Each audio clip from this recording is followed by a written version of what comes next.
चला तर बघू आता उन्हाळी वाळवणाची आपण एकदम झटपट होणारे त्याच्यामधला प्रकार म्हणजे हा साबुदाण्याचा.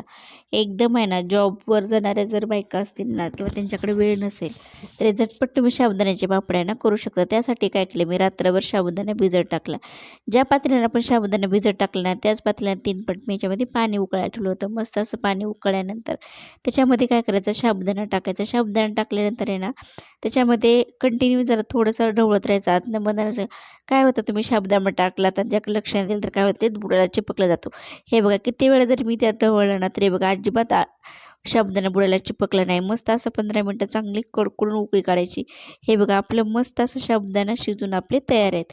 जेव्हा साबुदाणा मस्त असा शिजतो ना, तुटत पण नाहीत पापड आणि काय नाही, एकदम मस्त होऊन जातात. हे थोडंसं गार झालं की काय करायचं, पेपरवरती एकदा पॉलिथिनवर आहे ना तेल वगैरे काय लावू नका. तेल लावल्यानंतर काय होतं, त्याचा कोमट वास येतो. मग वर्षभर राहायला पण ते चांगले लागत नाहीत. थोडेसे दिवस झाले की ते परत खराब होतात.